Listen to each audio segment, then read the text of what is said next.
Why did I start writing Washington Bullets? Well, I began to research this a lifetime ago. Every time I wrote as a journalist or as a historian, I wrote about a country. Most of the places I had written about, there was some impact of the CIA, some impact of U.S. imperialism in particular that I had to deal with. Uh, Several years ago, 10 years ago, I started working on a book about the assassination of a US ambassador in Kabul. His name was Adolf Dubs.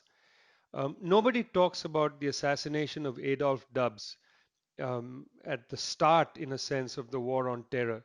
So I began to accumulate all the material I could, and I spoke to a number of former CIA people, field officers, operational directors, and so on.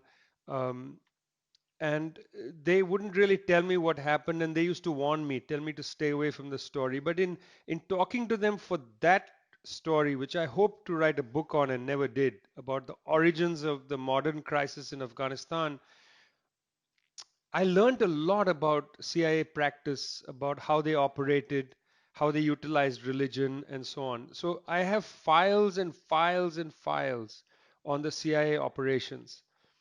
When the coup took place against Evo Morales in November of 2019, and when people, even on the so called left, came out and said it wasn't a coup and that Mr. Morales was responsible for this, that, and the other, I felt that another generation needed to learn about the history of US imperialism, the left, and how what had happened to President Morales, in fact, goes all the way back to what happened to Jacobo Arbenz in 1954 in Guatemala, what happened to Mohammed Mossadegh in Iran in 1953, and so on. So it was really what happened in Bolivia in 2019, what happened in Bolivia in 2019 that encouraged me to sit down and very quickly, in the matter of 3 months, write Washington Bullets. It's a message about the Bolivian coup, but going back to show that there is a process, a procedure. It's not a unusual event, and that's why I wrote the book. This moment of U.S. imperialism is slightly different than, say, even 30 years ago, because U.S. imperialism now is being seriously challenged on many fronts. On the one hand, the economic model that it has created of globalization has hollowed out parts of the US manufacturing economy. There's an employment crisis within the United States. There's a legitimacy crisis within the United States.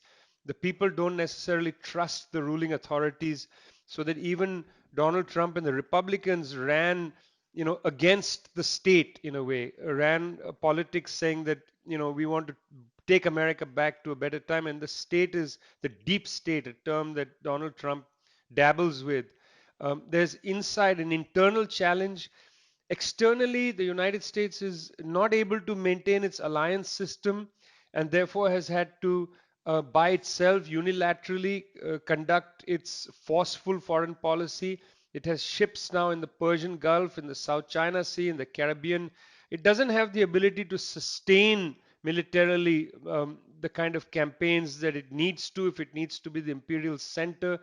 Its allies in Europe are letting it down. Allies in East Asia also are not carrying enough weight. In South America, Colombia is just not doing enough. Brazil is not doing enough. The military is not operating to help the United States. So there is a weakness there, and at the same time, China is stronger. China is becoming much more bold, talking about multipolarity and rejecting US unilateral interventions and so on. So the US empire is in a serious crisis. It's still the most powerful military in the world, still able to conduct hybrid wars, but it's in a serious crisis at this point. I would like my book, Washington Bullets, to be read by militants. I would like them to get a very clear sense of what um, this imperialism is, how the techniques of hybrid war fit into the overall project of imperialism. I wrote this book with the militant in mind as a reader. It's a pretty quick read, I think. It's not a difficult read. It's for you to, well, if it was not the pandemic, it would be for you to carry with you into the field when you're out there organizing and read bits and pieces as a break.